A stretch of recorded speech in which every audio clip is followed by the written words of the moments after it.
Alfabetização e letramento são assuntos super importantes, né? Na aula de hoje a gente vai falar um pouquinho dessas duas questões, né? Tanto da alfabetização como letramento. Vamos fazer um olhar histórico, vamos passear pelas metodologias, pelos métodos antigos de alfabetização, para dar conta de termos muitas informações sobre esse assunto e poder então entender algumas coisas. Essa aula tem esse processo mais histórico, a gente não vai falar especificamente de alfabetização atual, a gente está falando dessa teoria e um pouquinho dessa história da alfabetização, do termo alfabetização e do termo letramento, ok? Sou a professora Márcia Gil e estou aqui com vocês ajudando nesse processo de aprendizagem para concursos. E o primeiro slide então vai trazer para a gente esse olhar histórico. Gente, o olhar histórico é sempre importante, ele é sempre fundamental. A gente precisa de fato conhecer a história das situações e das coisas para que a gente possa entender o ponto em que a gente se encontra. Então, quando a gente fala dessa ideia da alfabetização, historicamente, ou seja, ao longo do tempo, a gente vem associando essa ideia de alfabetização ao desenvolvimento de capacidades que são necessárias para a leitura e para a escrita, mas também de fala e escuta compreensiva em situações públicas. Ou seja, a própria aula aqui é uma situação em que a gente está usando da língua. Então, a ideia de alfabetização, essa ideia de você conferir a um sujeito essas possibilidades de ler, de escrever, de ouvir, de escutar, né, de falar, tudo isso com compreensão, com entendimento daquilo que está sendo ali trabalhado. Essa é historicamente a questão da alfabetização. Isso foi mudando, a forma como isso foi feito vem mudando ao longo do tempo, mas a ideia de fato é essa. Então, essa ideia do conceito de alfabetização está sempre associado ao ensino da tecnologia da escrita. O que a gente está chamando de tecnologia da escrita? Pensa o seguinte, a alfabetização ela faz parte de um código, é o código alfabético, né? Então, não existe só o nosso código, vocês sabem que existem outros códigos. Por exemplo, se a gente for olhar o chinês, lá o mandarim, tem outro código que não é o alfabético, tem lá um outro código, né? Se a gente for olhar para os russos, também tem um outro código que não é o nosso código, e assim por diante. Quando a gente está falando da alfabetização aqui no nosso contexto e em muitos outros países, a gente está falando de uma alfabetização que trabalha com codificação e decodificação. Então a gente tem um código que é composto pelas letras do alfabeto. Então, as misturas das letras, as combinações das letras vão produzindo sons que produzem palavras, que produzem frases, mas que mais do que código, né? Mais do que decifrar um código, tem que conferir a ideia da compreensão, tem que conferir a ideia da comunicação, da possibilidade de registrar informações e as informações serem depois recuperadas. Então a gente tem um sistema alfabético de escrita que significa na leitura essa capacidade de decodificar os sinais gráficos, transformando-os em sons, e na escrita a capacidade de codificar os sons da fala, transformando-os em sinais gráficos. Então essa, teoricamente, é essa técnica que está presente na ideia de alfabetização. Bom, isso vem mudando ao longo do tempo, na forma de se entender esse processo. E a década de 80 foi muito importante, porque esse conceito de alfabetização foi ampliado com contribuições de estudos sobre a psicogênese, né, da aquisição da língua escrita. Especialmente com o trabalho de duas autoras que você não pode perder de vista, que são Emília Ferreiro e Anna Teberoski. Tá? Elas trouxeram uma contribuição muito grande a partir da pesquisa que elas fizeram. Então, elas não têm uma teoria, elas têm uma pesquisa que foi construída através da observação de crianças nesse processo de alfabetização, tendo como teoria por trás, referência por trás, os estudos de Piaget. Isso é muito importante que você saiba. Bom, de acordo com os estudos da Emília e da Anna Teberoski, o aprendizado do sistema de escrita não se reduziria apenas ao domínio das correspondências entre grafemas e fonemas, ou seja, as letras e os sons, né? A decodificação e a codificação, mas se caracterizaria como um processo ativo por meio do qual a criança, desde seus primeiros contatos com a escrita, construiria e reconstruiria hipóteses sobre a natureza e sobre o funcionamento da língua escrita, compreendida como um sistema de representação. Então a Ana, ela traz essa contribuição, ela vai dizendo, vai trazendo a língua como um sistema de representação. Não é mais essa ideia de codificação e decodificação apenas, mas ela vai além. É esse sistema de decodificação. E a criança acessaria esse sistema de codificação através da construção e reconstrução de hipóteses. Veja, a gente sai daquela coisa da codificação e está já trazendo para essa ideia de uma criança que pensa, uma criança que organiza. Não falamos aqui no slide, mas é importante a gente falar que na década de 60, 70, houve uma contribuição importante de Paulo Freire para essa questão da alfabetização. Qual foi a importância dele? Ele trabalhou com alfabetização de adultos, ele criou uma metodologia própria através dos temas geradores e, muito importante, para ele, a alfabetização, para Paulo Freire, era um ato político. Por quê? Porque ele entendia que o ato de ler é um ato de inauguração do sujeito no mundo da cidadania, no mundo da crítica, no mundo da possibilidade de entender o mundo para transformá-lo. Então ele vai trabalhar com essa questão do ato político. Por que a gente colocou Paulo Freire aqui como um adendo a essa aula? Porque Paulo Freire não fez nenhum tipo de trabalho específico para criança. Ele começa esse trabalho com adultos. E como a gente está se referindo aqui à alfabetização, às pesquisas da Anna Teberoski, aos métodos que nós vamos ver, que foram trabalhados e pensados prioritariamente para as crianças, eu estou trazendo essa informação de Paulo Freire para você poder ampliar um pouquinho o seu repertório, ok? Bom, então essas duas autoras vão pensar muito nessa ideia da escrita como um sistema de representação. E se a gente está falando de sistema de representação, e se a gente está falando da Ana e da Emília, a gente está falando de um repertório que traz contribuições do interacionismo, uma vez que elas se baseiam na teoria de Piaget. Então, olha só, progressivamente, passamos pela década de 80, né? O termo então passou a designar o processo não apenas de ensinar, aprender e aprender as habilidades da codificação e da decodificação, mas também o domínio dos conhecimentos que permitem o uso dessas habilidades nas práticas sociais de leitura e de escrita.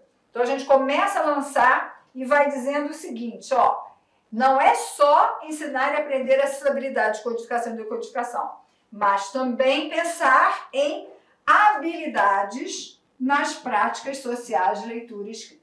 Por que a gente precisa pensar nessas habilidades? Você, com certeza, já viu aquelas pessoas que decodificam, mas que simplesmente não conseguem entender o que está escrito. Então, isso acontece com crianças, mas também acontece com adulto. Então, você fala, lê o que está escrito aqui. Ela vai lá e até consegue. Vou botar aqui uma palavra qualquer, tá? Vou botar panela. Aí, vamos lá, o que é isso aqui? Aí ele fica assim, ó.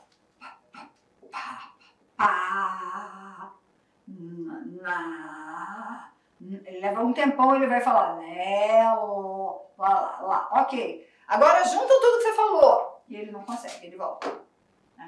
E ele não consegue entender, ou seja, ele até decodifica isso daqui, mas ele não sabe usar isso aqui nas práticas sociais de leitura e escrita. Ele não entende isso como uma ferramenta que faz parte da comunicação, do cotidiano, do dia a dia. Então, quando a gente pensa hoje em alfabetização, não dá para descolar a importância desse ato nessas práticas sociais de leitura e escrita. E quando a gente fala de práticas sociais de leitura e escrita, se a gente fala dessa preocupação, estamos falando muito claramente do que a gente começou a chamar de letramento, tá? Então, letramento é justamente essa possibilidade do menino entender em que situações ele vai usar a leitura e a escrita, para que ele possa entender que tudo aquilo que ele fala pode ser escrito, tudo aquilo que foi escrito pode ser lido, e que essa é justamente a função da leitura e da escrita. Então, entender essa função social da leitura e escrita, ver essa função social da leitura e escrita acontecer na sua frente cotidianamente, é o que a gente vai daqui para frente entender mais como uma prática associada à ideia do letramento. Bom, a gente vai discutir então letramento, mas também essa ideia de alfabetização funcional, tá? Então, criada com a finalidade de incorporar as habilidades de uso da leitura e da escrita em situações sociais e, posteriormente, em situações cotidianas, surgiu a palavra letramento. Com o surgimento da palavra, a gente ficou numa confusão. Então agora a gente não faz mais alfabetização, agora o que a gente faz é letramento, agora a gente tem que fazer isso, tem que letrar as crianças. Bom, esse surgimento desses dois termos, tá? Letramento e alfabetização, ou então alfabetismo funcional, muitos pesquisadores passaram a preferir distinguir a alfabetização e o letramento. Então eles distinguiram, vamos lá, não é a mesma coisa, alfabetização é uma coisa e letramento, gente, é outra coisa. Passaram a utilizar o termo alfabetização no seu sentido restrito para designar o aprendizado inicial da leitura e da escrita, da natureza e do funcionamento do sistema de escrita. E passaram, correspondentemente, a reservar os termos letramento, ou em alguns casos, alfabetismo funcional, para designar os usos e as competências de uso da língua escrita. Então fizeram a seguinte divisão: alfabetização, código, código e decodificação. Letramento, função social da leitura e da escrita, que era o que a gente estava falando. O letramento muitas vezes é chamado de alfabetização funcional, mas na realidade, hoje em dia a gente fala muito mais de letramento. Essa palavra letramento, ela veio à tona muito em função da Magda Soares, né? A professora Magda Soares, que é do CEALH de Minas Gerais, que trabalha muito com essa ideia de alfabetização, de letramento. Ela vai trazendo esse termo, que de inglês vinha de literacy, e ela vem fazendo essa tradução para trazer para a gente essa discussão de letramento. Então, como são muitos e muitos variados os usos sociais da escrita e as competências a elas associados, por exemplo, ler um bilhete simples é uma coisa, ler um romance é outra coisa, né? É frequente levar em consideração níveis de letramento, dos mais elementares aos mais... Desculpa, gente. Dos mais elementares aos mais complexos. Então, veja só a situação. Eu sou uma pessoa que tem um certo nível de letramento. Bom, vou pensar. Eu sou professora, além da faculdade e de dar aulas, eu fiz mestrado e doutorado. Então, eu posso dizer que o meu nível de educação eu sou doutora em educação. Ok. Então, meu letramento é um letramento que a gente não vai dizer que não é tão primário assim. No entanto, mesmo sendo doutora em educação, se eu pegar um livro de física, eu terei muitas dificuldades em lê-lo. É claro que eu vou conseguir codificar e decodificar. Mas por que eu vou ter essas dificuldades? Porque o meu letramento, entendeu? É conhecer essa função social da leitura e da escrita na física, com aquelas palavras específicas da física ou da química, com aqueles significados específicos que fogem ao meu conhecimento, é desafiador.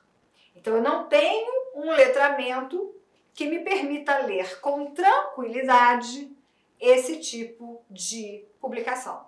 Entenderam por que a gente está falando de letramentos? É muito difícil essa ideia de que os textos são diferentes.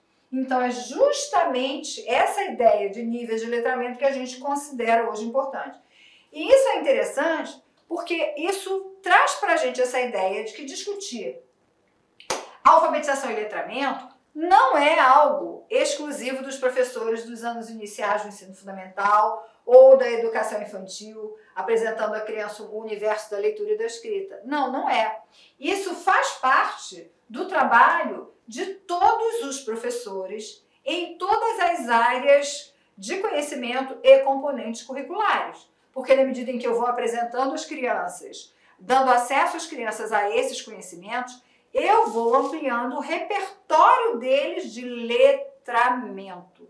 Por isso que a gente precisa ter atenção nesse assunto. Então, existem diferentes funções da própria leitura. Você pode ler para se distrair, você pode ler para se posicionar, você pode ler para relaxar, você pode pensar em diferentes formas de que você pode usar a leitura, né? Com ampla autonomia, pode ser com a ajuda do professor ou da professora, ou mesmo por meio de alguém que escreve, por exemplo, cartas ditadas para analfabetos, né? Ditadas por analfabetos, teve até aquele filme, né? Que foi feito exatamente em relação a isso. A literatura a respeito assume ainda a existência de tipos de letramento ou de letramentos no plural. Então entenda isso. Alfabetização é uma coisa e letramento é outra coisa. Embora eles sejam distintos, tenham conceitos distintos, eles são indispensáveis no trabalho pedagógico de forma conjunta. Não adianta eu apresentar à criança o código se ela não sabe o que fazer com esse código. Se esse código não ganha um significado nos usos sociais. E não adianta eu dar o uso social para a criança, nem tenho como, sem apresentar o código. Então, esses são dois processos distintos, no entanto, são dois processos que precisam caminhar juntos. Anotou isso? Distintos, mas que caminham juntos. E aí, a gente vai fazer agora um passeio pela história ainda, né, para a gente pensar que já utilizamos diferentes métodos. Essa aula de agora vai apresentar esses métodos mais clássicos, tá? Então, de como se pensou a alfabetização durante muito tempo.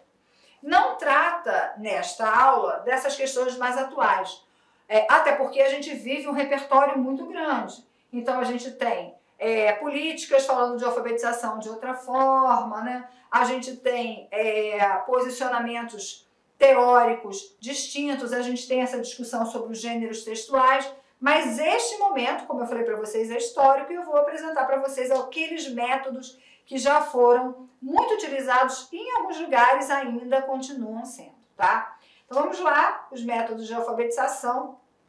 Primeiro, a gente vai falar dos métodos sintéticos, tá? O que são os métodos sintéticos? Eles se dividem em alfabético, silábico ou fônico. Então ele é um método sintético que vai trabalhar ou com o alfabeto, ou com a sílaba, ou com o som. No que consiste um método sintético? É uma progressão das unidades menores, ou eu parto da letra, ou eu parto do fonema, ou eu parto da sílaba, e vou até as unidades mais complexas. Vou para a palavra, para a frase ou para o texto. Então eu posso começar apresentando o alfabeto e juntando. Muitas vezes isso acontece com as vogais. O A encontrou o I, fez aquele encontro e fez I. Você falou encontro vocálico, você está falando de um método sintético, tá? Então, o foco desse tipo de método são esses processos de decodificação, que a gente faz o I, o ai, e é completamente sem significado, é completamente distante desse processo de letramento, porque é só aquela união. Então, eu junto depois o P com o A e vou fazer o pá e aí. O pá, qual é o processo de significação de pá, né? Aí você pode pensar, Márcia, tem a pá para algumas crianças, não para outras, mas pá, sozinho, tem um significado tão grande assim? Então, essa é a ideia. Então, aqui os métodos sintéticos, eles vão insistir nessa correspondência entre o oral e o escrito, entre o som e a grafia. Então, esse é um método sintético. A estratégia perceptiva utilizada, então, é isso aqui, ó, a audição. Presta atenção, você vai perceber ouvindo o som, associando o som à letra, juntando para que você possa, então, formar essas unidades. É o som. Bom, além dos métodos sintéticos, a gente tem o método alfabético ou de soletração. Então, como é que é isso, esse método alfabético de soletração? Ele é o método considerado mais antigo na história da alfabetização, empregado desde a Grécia e ficou sendo utilizado até o século XIX, período em que a escolarização passou a ser desenvolvida no Brasil. A unidade principal é a letra, sua sequência partia de uma ordem crescente de dificuldade, iniciando pela decoração oral das letras do alfabeto, seu reconhecimento posterior em pequenas sequências. Sabe quando o professor coloca lá o alfabetário e fica A, B, C, depois pergunta, que letra é essa aqui? Aí o garoto vai lá, decorou A, B, C, D, aí você mistura, o que acontece? Não sabe mais. É isso aí. Então essa é a ideia desse método alfabético. Vamos lá, lembra que a gente está falando desses métodos, vou repetir aqui para você não perder, ó, dos métodos sintéticos. Então a gente falou agora desse alfabético ou soletração. Olha o fônico. E por que é importante a gente falar do fônico? A gente está voltando, em alguns cenários, a valorizar o método fônico em função de uma política chamada Política Nacional de Alfabetização, que precisa ser bem focada, que é uma política de determinado período, ela é uma política que foi assinada em 2018 ou 19, agora me confundiu a data aqui, ou seja, dentro de um determinado poder federal, dentro de um determinado governo. Então, olha o que o método fônico faz. Primeiro passo, vogais, o nome e o som das letras que são iguais. Né? Então, você fala assim, A é o som, E. Em alguns lugares a gente fala E, em outros lugares a gente fala A, E, né? E aí vai depender de onde você mora. No segundo passo, as palavras formadas só por vogais. No terceiro passo, a apresentação dos fonemas regulares, que é o D, B, F, J, M, N, de forma isolada e processualmente os irregulares. Então eu vou lá, vamos apresentar o D, aí você fala assim, D. Aí o D junta com A, faz D.